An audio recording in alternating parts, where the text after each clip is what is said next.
He arrived at 7 in the morning with a canvas bag and no small talk. Diana Ashworth opened the door and looked at him the way people look at someone who has come to fix something, a quick scan, a nod, and then the door swung wider. The Steinways stood in the parlor like a piece of furniture in mourning, dust along the lid, strings gone slack. Caleb Morrow lifted the fallboard and touched the keys once lightly, the way you check whether something is still warm.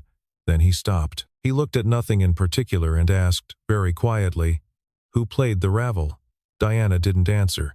No one outside her mother knew that piece existed. She had hired him on a recommendation from the museum's instrument curator, a name passed along, with the assurance that he was careful with old things.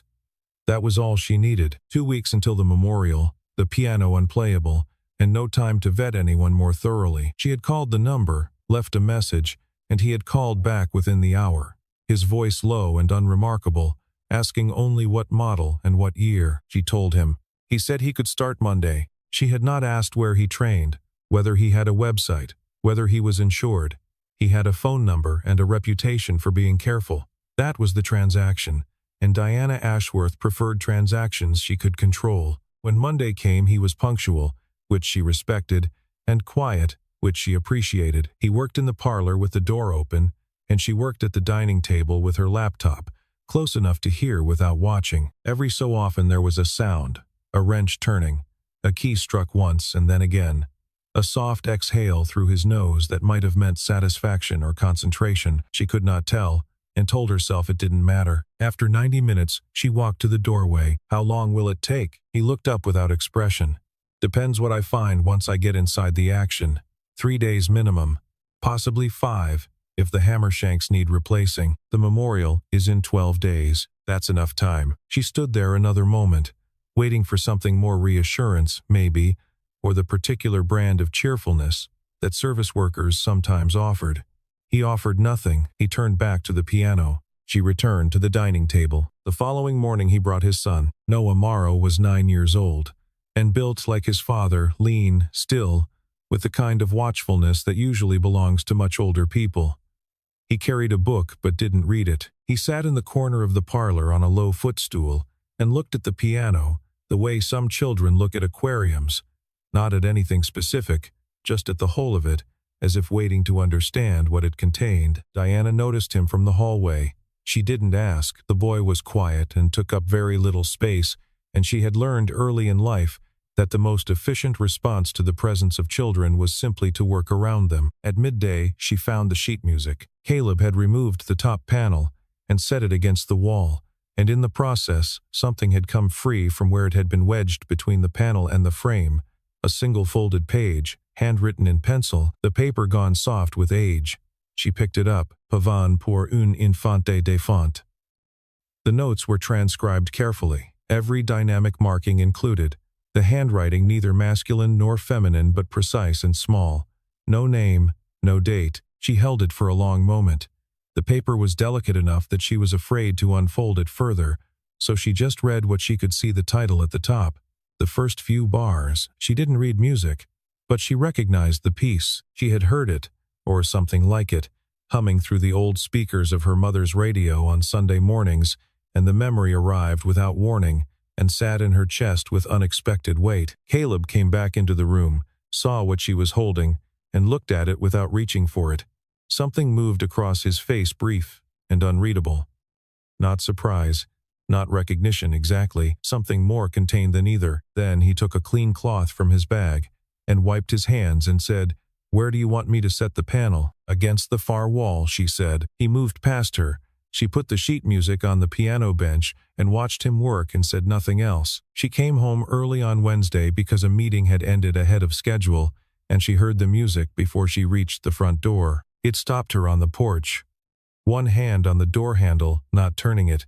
The sound came through the old glass and old wood, with a clarity that had no business existing, every note landing exactly where it was meant to land. The rhythm neither rushed nor prolonged, just exact, the way certain things are exact when someone has learned them deeply enough that they no longer have to think about what comes next. She stood there long enough that the passage completed itself, long enough that she became aware of her own breathing. Then she opened the door. He heard her in the hallway and stopped. By the time she reached the parlor, He was sitting with his hands in his lap and the fallboard back down, and he looked at her with an expression that was not quite apology and not quite explanation, but something in between that she didn't have a word for. The room was very quiet.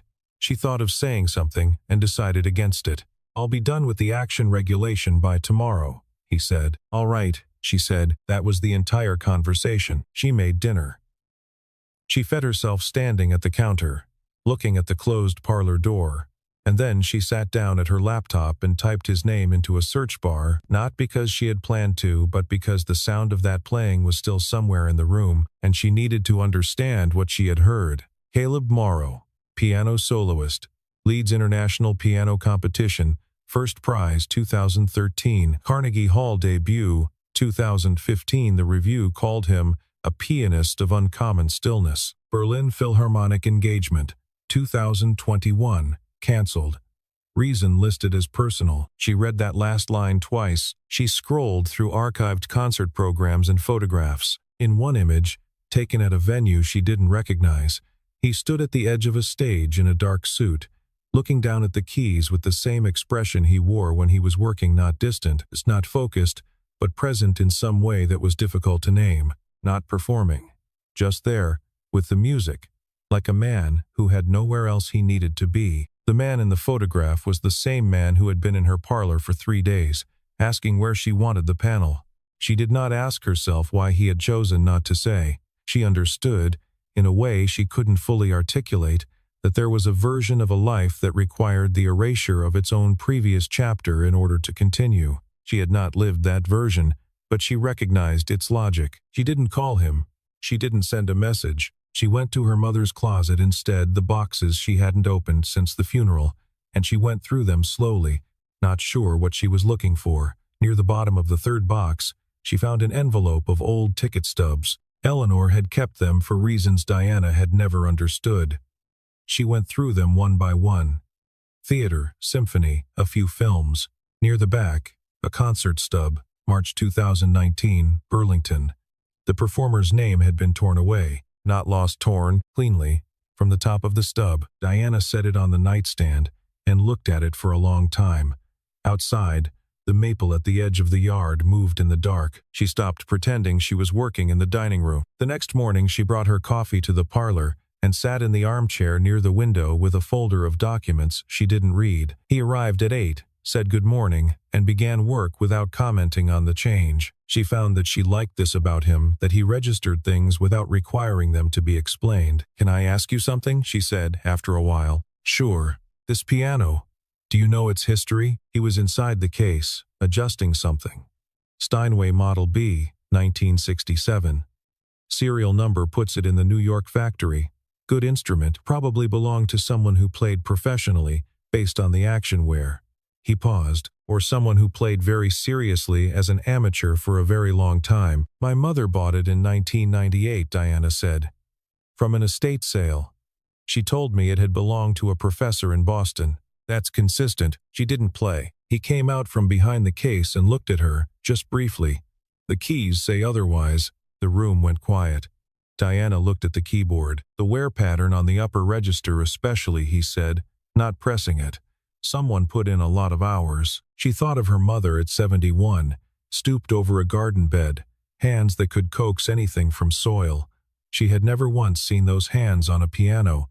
She had never thought to ask about it. There were things you didn't think to ask until there was no one left to answer. Gerald Voss arrived at 11:30 with a bottle of wine and what he called a neighborly check-in. He was 62 years old, broad through the shoulders, with the kind of ease that came from decades of never being told no. He had known her father since before Diana was born, and he wore that history like a garment he expected others to recognize and make room for. He stood in the parlor doorway and looked at Caleb with an expression that wasn't quite displeasure but was close. "Making progress?" he said. "Yes," Caleb said, and went back to work. Voss waited until Caleb had gone to his truck for a replacement part, and then he set the wine on the side table and said, casually, "Diana, I've been thinking, a piano this age, it might be better served in the hands of someone with the resources to restore it properly. I know a collector in Connecticut who would give it a real home." "It has a home," she said. "Of course." He smiled. "Just something to consider." He stayed for 20 minutes. He asked about the memorial plans, about the museum's upcoming exhibition, about whether Diana had thought about the board vacancy her mother had left. He was good at conversations that accomplished things without appearing to. Diana had grown up watching men like him,